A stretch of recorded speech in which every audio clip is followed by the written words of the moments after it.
Alright, ladies and gentlemen, welcome to my vlog. And in today's video, I'm going to be covering my pull day. One of my favorite days in the week, basically. So, I usually like to start off with single arm lat pull downs on the Nautilus machine. If you can find like a Nautilus machine, it's out of the world. I think I started the moment by thinking about pulling my elbows to my hips. And as you can probably see that my elbows stack up in the direction of of the handles, basically. It's as simple as that. I use the other hand to stabilize myself. I don't really move my torso back and forth. So that's slightly on the way up, just to get like a bit of a full stretch in the back. And I usually do something like 3 sets of 6 to 10 repetitions on this because I usually respond best when it comes to big movements in the lower rep range. I don't know why. The higher rep range usually gasses me out. So yeah. And I also twist my torso slightly towards the sides when I pull it down slightly. So yeah, that was one side. Then I usually move on to the other side, you know. So, yep.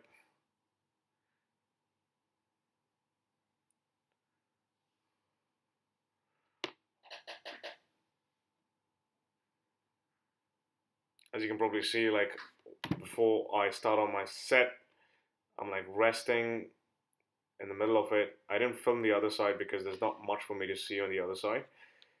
Because of the camera angle and all of that, you could not really see me performing the exercise. This, I think, is the second set from what I presume.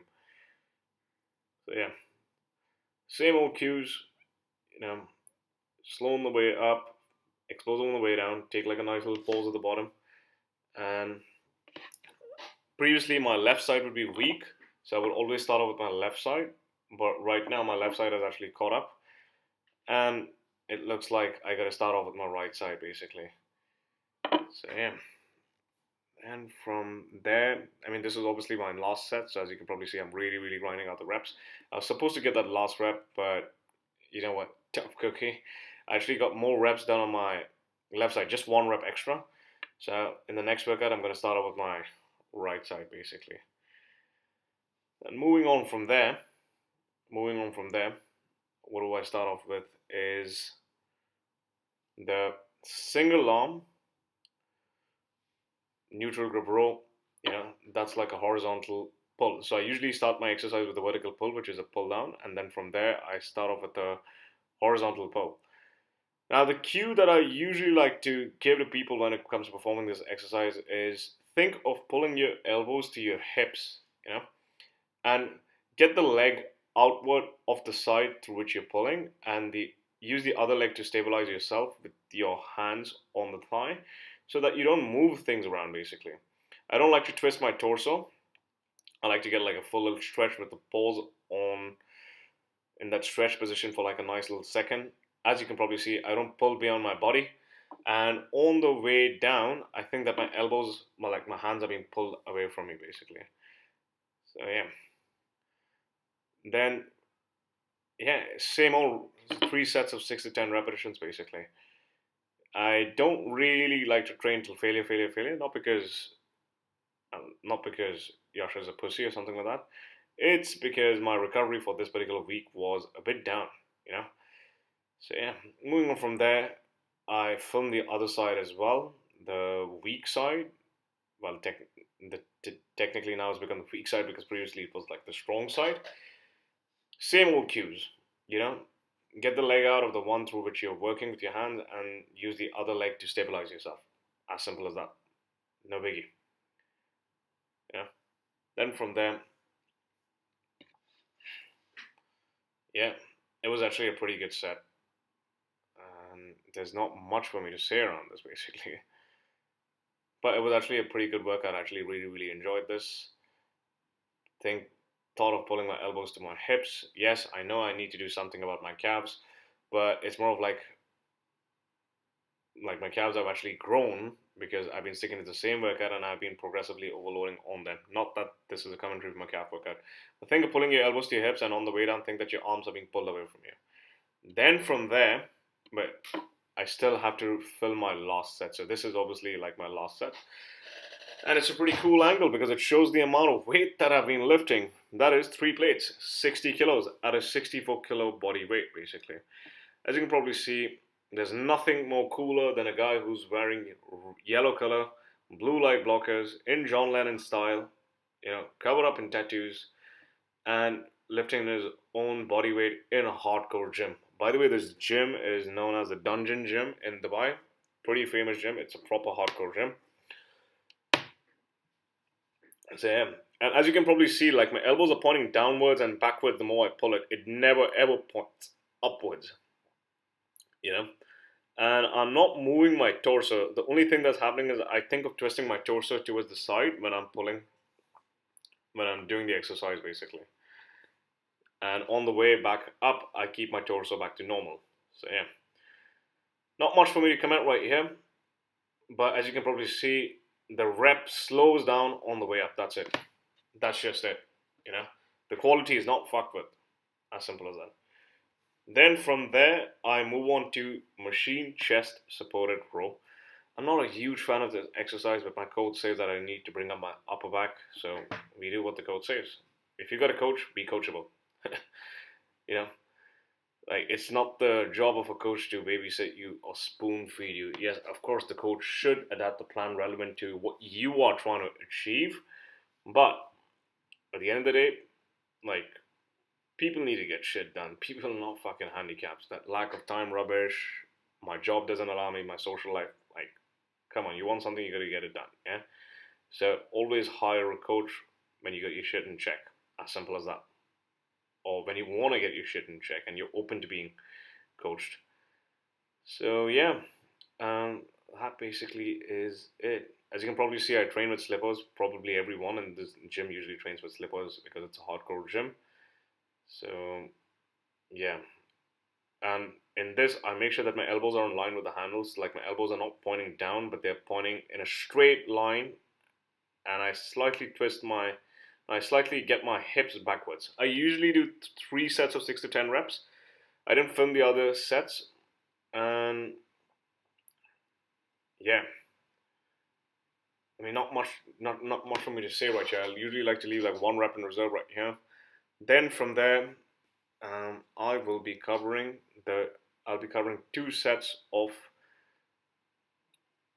peg red L flies basically. 2 sets of red L flies. Done in the 10 to 15 rep range. Same old progressive overload still happens. I like to take my own sweet time when it comes to rest intervals, and I focus on weight and rep progressions whilst keeping the technique in check. I like to do them standing because that actually keeps me far more stable. The way I like to do them is going to be as follows. On the way down, I like to get a full stretch.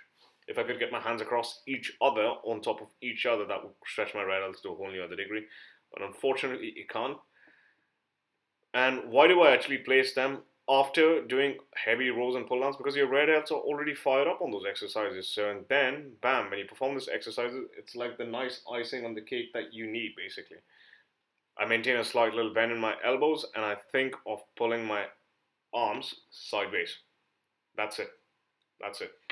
With like a slight slouch in my torso, because I don't want to move my shoulder blades that much, but it inevitably is going to move. You don't want to like move your shoulder blades so much. You just want to think of pulling your elbows backwards in like a swimming like motion.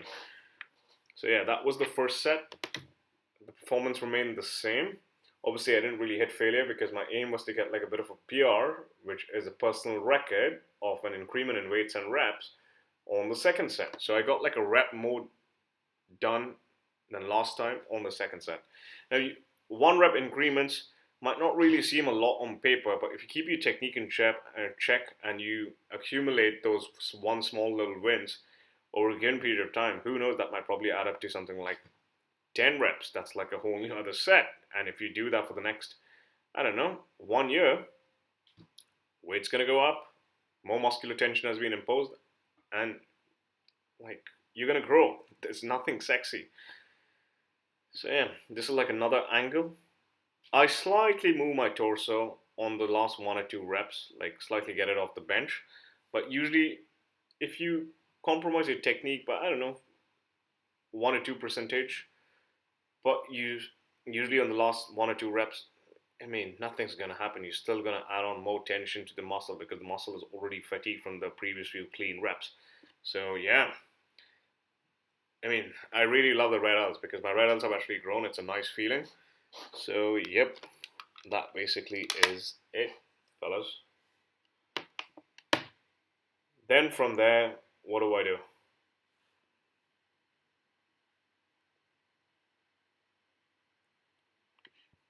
Then from there, I like to do 3 sets of 6 to 10 reps on the hammer curls. I slightly sway my torso, but I make sure that like I'm slow on the way down, explosive on the way up, and yeah, my arms actually respond best to things in the lower rep range. I mean, plain simple, simple sailing. Go all the way down, all the way up, keeping my elbows fixed. Think of getting my forearms to touch my biceps, and that basically is it. It's an absolute delight to have like an empty gym.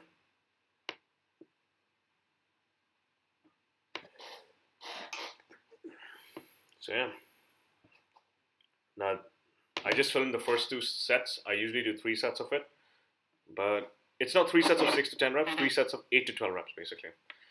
Then from there, as you can probably see, that I've given you like a bit of a sideways view. Was having like a bit of a chat with like a bro in the gym. It's a good feeling, and yeah, and I rest as long as possible for me to accumulate progression in the next set. That's the biggest tweak to my training performance. That basically is it. That's the biggest tweak to my training performance. And as you can probably see, like a bit of a sideways view. Elbows are fixed. Always keep in mind and think on the fact that your elbows are stuck to your rib cage, and you want to think of getting your forearms to touch your biceps, and you want to go all the way down till you almost lock out your elbow, till you lock out your elbow in some cases if that doesn't hurt your joints, and focus on rep progressions. That's it. That's literally it. Then moving on from there, now as you can probably see, my biceps are pretty fatigued from the heavy pulling and the 3 sets of hammer curls. From there, what do I do? From there, I go and do the preacher curls. Pretty fucking awesome. The preacher curl machine. This machine is really, really going to humble you, but it's also going to give you a really, really good mind muscle connection. I make sure that if you can notice my elbows stack up in the direction of the axis rotation of the machine, basically. So, plain simple, I think of pulling my elbows, and I think of pulling my forearms to my biceps. I legit think of pulling my forearms to my biceps, take like a nice little pause, and on the way down, I literally go all the way down till I almost lock out my elbow, almost. And I like to do I like to do these in the 8 to 12 rep range because that's what suits me best. Basically, it suits me the best when it comes to any sort of bicep movement. High rep range, like it's not fun, and it just gasses me up. So yeah.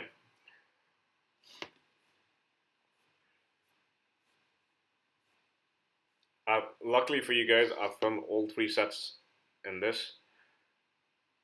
This is like another angle, I presume.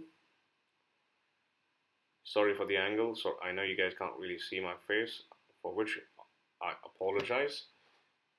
But hey, what the hell? You're not gonna see much from looking at my face, basically. The only thing is you want to go like explosive on the way up, take like a nice little pause on top, and go like slow on the way down, and take like a pause in the stretched out position as well. So yeah, that's the only feedback cue, and you never ever like make sure that you're pushing your triceps, the back of the arm inside the pad, basically. That's what you got to do. That's what you got to do. That's all you got to focus on. You know.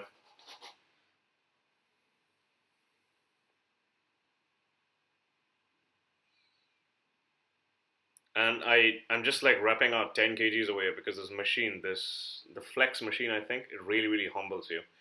So yeah, this was actually recorded on Friday night. That's why the Friday evening, like 6:30 p.m. That's why the gym is like pretty empty, as most of the people out there are partying. Now this is one of my top sets. Um, I was supposed to get that rep by myself, but I got like a nice little spotter. Unfortunately, I was not able to get like a bit of a PR in this. Unfortunately, but hey, we try again the next time. But you don't want to stress if you don't get a PR on bicep curls, basically, sometimes. Yes, you still do want the weights and reps to go up over a given period of time, but your biceps still do grow on heavy pull downs, heavy rows, etc. So, yeah, tough cookie, man. And you can probably see I'm really, really struggling for my life on this particular exercise. But hey, that that's the suck of the process, basically. So, yeah. And you can probably see like a bit of a spotter has come to help me. So yeah, people, if you found this useful, feel free to like, share, subscribe, and comment below as to what else would you like me to cover. If you want coaching, fill in the link in the bio.